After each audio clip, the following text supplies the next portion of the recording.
నమస్తే ఫ్రెండ్స్, నేను మీ Sravani. Welcome back to Sravani's kitchen. ఉదయం బ్రేక్ఫాస్ట్ కోసం పెద్దగా కష్టపడకుండా మంచి రుచిగా ఫుల్ ప్రోటీన్తో ఇలా టిఫిన్ చేయండి. చాలా రుచిగా ఉంటుంది, అలాగే త్వరగా చేసి పెట్టచ్చు. ఈ రెసిపీని బ్రేక్ఫాస్ట్ లోకే కాదు, సాయంత్రం స్నాక్స్ లోకి కూడా చేసుకోవచ్చు. మరి లేట్ చేయకుండా మిల్ మేకర్లతో చేసుకుని ఈ కమ్మని రెసిపీని ఎలా చేయాలో ఇప్పుడు చూద్దాం రండి. ముందుగా ఒక బౌల్లోకి 1 కప్పు మిల్ మేకర్లను తీసుకోండి. ఇక్కడ నేను కొంచెం చిన్న మిల్ మేకర్లను తీసుకున్నాను. మీ దగ్గర పెద్దవైనా తీసుకోవచ్చు.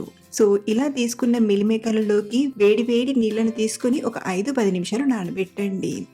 10 నిమిషాల తర్వాత చూడండి, చక్కగా నానిపోయి కొంచెం సైజ్ అనేది పెద్దగా అయ్యాయి కదా. ఇప్పుడు వీటిని కొంచెం కొంచెంగా ఇలా తీసుకుంటూ ఎక్స్ట్రా నీళ్లను పిండేస్తూ ఇంకొక ప్లేట్లోకి తీసుకోండి. మీరు ఇలా పిండేటప్పుడు ఇందులో ఉన్న నీళ్లు మరీ వేడిగా ఉంటే నీళ్లను వంపేసి నార్మల్ వాటర్ని తీసుకొని ఇలా నీళ్ళన్నీ పిండేసి తీసుకోండి. ఇలా మిల్ మేకర్లలో ఉన్న నీళ్ళన్నీ పిండేశాక ఇప్పుడు వీటిని మిక్సీ గిన్నెలోకి తీసుకోండి.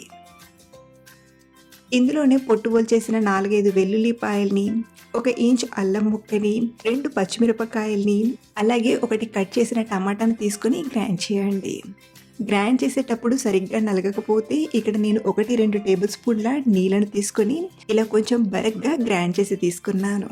దీన్ని మరీ మెత్తగా కాకుండా మీరు కూడా ఇలా లైట్గా బరగ్గా గ్రైండ్ చేసి తీసుకోండి. సో ఇలా గ్రైండ్ చేసిన దీన్ని మళ్ళీ బౌల్లోకి తీసుకోండి. ఇప్పుడు ఇందులోకి రుచికి సరిపడా ఉప్పుని, 1 టీ స్పూన్ ధనియాల పొడిని, 1/2 టీ స్పూన్ కారం, మరో 1/2 టీ స్పూన్ గరం మసాలా పొడిని, అలాగే అరచెక్క నిమ్మరసాన్ని పిండి తీసుకోండి.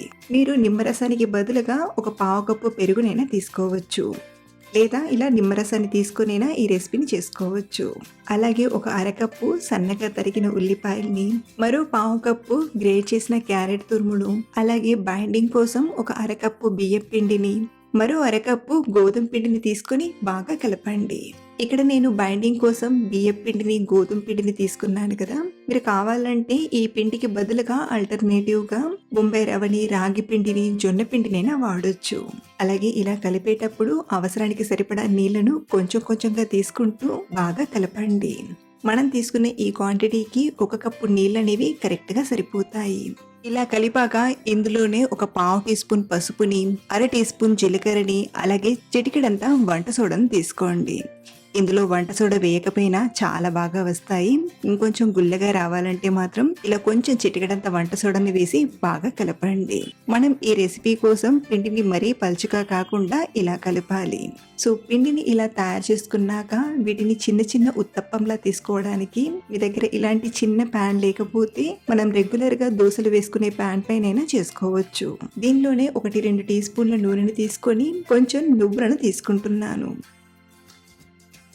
ఇలా స్ప్రెడ్ చేశాక మళ్ళీ దీనిపైన ఇంకొంచెం నువ్వులను తీసుకొని మరొక టీ స్పూన్ నూనెను తీసుకొని లో ఫ్లేమ్లో పెట్టి కవర్ చేసి ఉడికించండి. 1-2 నిమిషాలు ఉడికించామంటే అడుగు భాగం చక్కగా ఫ్రై అయ్యి పైన ఇలా తడ అనేది ఆరిపోతుంది. ఇప్పుడు ఈ అప్పాన్ని స్లోగా మరో పక్కకి టర్న్ చేసి మరో పక్కన కూడా మంచి కలర్ వచ్చేంత వరకు లో ఫ్లేమ్లోనే ఫ్రై చేయండి. ఇలా మనం 2 పక్కల మంచి కలర్ వచ్చేంత వరకు ఫ్రై చేసామంటే ఇది లోపల వరకు చక్కగా ఉడికిపోతుంది. సో ఇలా బాగా ఫ్రై చేసి ప్లేట్లోకి తీసుకోండి. ఇదే ప్రాసెస్ని కంటిన్యూ చేస్తూ మనం తయారు చేసిన పిండి మొత్తం ఇలా చిన్న చిన్న అప్పంలా చేసుకుంటూ తీసుకుందాం. ఇక్కడ మనం తయారు చేసిన పిండికి కరెక్ట్గా 4 అప్పంలు వచ్చాయి. దీన్ని బట్టి మీకు బ్రేక్ఫాస్ట్లో ఎన్ని అప్పంలు కావాలో అంత పిండిని ప్రిపేర్ చేసుకుంటే సరిపోతుంది. వీటిని మార్నింగ్ బ్రేక్ఫాస్ట్లోకి తింటున్నట్లయితే పల్లి కొబ్బరి చట్నీతో సర్వ్ చేయండి, లేదా ఈవినింగ్ లోకి అయితే టమాటా సాస్తో, చట్నీ పౌడర్తో సర్వ్ చేసుకుంటే సూపర్గా తినేయొచ్చు. మీరు కూడా ఒకసారి ఇంట్లో ట్రై చేసి చూడండి, డెఫినెట్గా ఇష్టపడతారు. అలాగే ట్రై చేశాక మీకు ఎలా కుదిరిందో కింద కామెంట్లో నాతో షేర్ చేసుకోవడం మర్చిపోవద్దు. మరిన్ని టేస్టీ అండ్ సింపుల్ రెసిపీస్ కోసం మన ఛానల్ని ఫాలో అవ్వండి. Thank you for watching.